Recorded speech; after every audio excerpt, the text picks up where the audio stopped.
Hello बच्चों, आज हम बात करेंगे चैप्टर 4 आपकी फुटप्रिंट विदाउट फीट बुक से। और इस चैप्टर का नाम है अ क्वेश्चन ऑफ ट्रस्ट और इसे लिखा है विक्टर कैनिंग ने। विक्टर कैनिंग का जन्म 16 जून 1911 में हुआ था और वो एक ब्रिटिश राइटर हैं जो नॉवेल्स और थ्रिलर्स लिखते हैं। He also wrote for children and he died on 21 फरवरी 1986। तो चलिए अब बात करते हैं इस चैप्टर की समरी की। इस चैप्टर में जो कैरेक्टर है उनका नाम है हॉरेस डेनबी।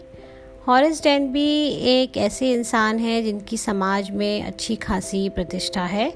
वो लगभग 50 साल के हैं और उनकी शादी नहीं हुई है। वह ताले बनाने का काम करते हैं और उनके 2 सहायक भी हैं, मतलब उन्होंने 2 लड़के रखे हुए हैं और अक्सर समर्स में उनको हे फीवर हो जाता है।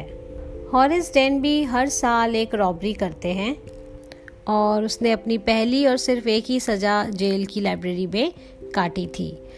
हॉरेस डेनबी को किताबें पढ़ने का बहुत शौक़ है और वो काफ़ी महंगी और एक्सक्लूसिव बुक्स को पढ़ना पसंद करते हैं। हॉरेस अपनी किसी भी चोरी से पहले उसका पूरा एक प्लान तैयार करते हैं। इस बार 2 सप्ताह से हॉरेस ने शोटोवर ग्रैंज के घर का अध्ययन किया था जहाँ पे उनको चोरी करनी थी।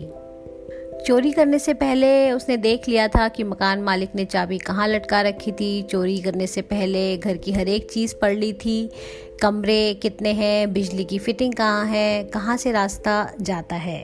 और फिर हॉरेस डेनबी घर में घुसा। वहाँ एक छोटा सा डॉग था जो किचन में लेटा हुआ था। उसने उसका नाम बुला करके उसको चुप कराया और जो सेफ थी जिसे वो चोरी करने के लिए गया था वो ड्राइंग रूम में थी। मेज़ पर फूलों का एक बड़ा सा बोल रखा हुआ था और इसके बाद हॉरेस को एकदम से छींक आती है और उसने देखा कि सेफ खोलना कोई बहुत मुश्किल काम नहीं था। और फिर वो हॉल में जाकर के सेफ्टी अलार्म की वायर्स को काटने गया। तभी उसने एक आवाज़ सुनी और उस आवाज़ ने कहा कि वो छींक का इलाज कर सकता है। ये आवाज़ एक बहुत ही सुंदर यंग लड़की की थी जो दरवाजे पे खड़ी थी। उसने लाल कपड़े पहने हुए थे। उसने कहा कि वह समय से पहले आ गई है, लेकिन उसे ये उम्मीद नहीं थी कि उसे घर में एक चोर मिलेगा। उसके बाद उस यंग लेडी ने बड़े ही कॉन्फिडेंट होकर हॉरेस से पूछा कि वो यहाँ क्या कर रहा था। पहले तो हॉरेस ने सोचा कि वो भाग जाए, फिर महिला ने उसे धमकी दी कि वो पुलिस को फ़ोन कर देगी और उसके बारे में सब कुछ बता देगी। हॉरेस ने कहा कि वो उसे जाने दे और भूल जाए कि वो उससे कभी मिला था। इस बात पर वो यंग लेडी हंसी और उसने कहा कि ठीक है, वो उसे जाने देगी, लेकिन उसकी एक कंडीशन है। उसने डेनबी को फंसाने के लिए एक झूठी कहानी गढ़ी। उसने बताया कि उसने अपने पति से बैंक में अपने जो जेवर थे वो लाने का वायदा किया था, परंतु उसने इन्हें सेफ में ही छोड़ दिया।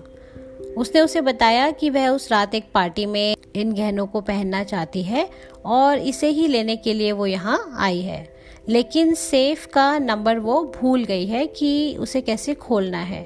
तो हॉरेस ने उसे विश्वास दिलाया कि वो सेफ खोल देगा और खोल करके उसे सारी ज्वेलरी दे देगा। तीसरे दिन हॉरेस ने सोचा कि अब उसे एक दूसरी सेफ लूटनी पड़ेगी क्योंकि उसे कुछ किताबें खरीदनी थी, लेकिन उसे मौका मिल नहीं पाया और उसी दोपहर पुलिस ने आके उसको गिरफ्तार कर लिया। उसको अरेस्ट कर लिया। किस जुर्म में? शोटोवर ग्रैंज में ज्वेलरी की चोरी के लिए। डेनबी की उंगलियों के सारे निशान उस कमरे में थे जहाँ से चोरी हुई थी। उसने सेफ को बिना ग्लव्स के खोला था। उसने पुलिस को बताया कि मकान मालिक की पत्नी ने उन्हें सेफ खोलने के लिए कहा था और उसने सारी ज्वेलरी उस लैंडलेडी को ही दी है, लेकिन लैंडलेडी तो एक सफ़ेद बालों वाली 60 साल की महिला थी। उसने कहा डेनबी सिर्फ एक कहानी बना रहा है और ये सब बेकार है। हॉरेस अब जेल में एक लाइब्रेरियन असिस्टेंट है और वो अभी भी उस यंग लेडी के बारे में सोचता है कि उसने किस तरीके से उसको धोखा दिया। और जब भी कोई चोरों के रिस्पेक्ट की बात करता है या ऑनर की बात करता है तो डेनबी को बहुत गुस्सा आ जाता है।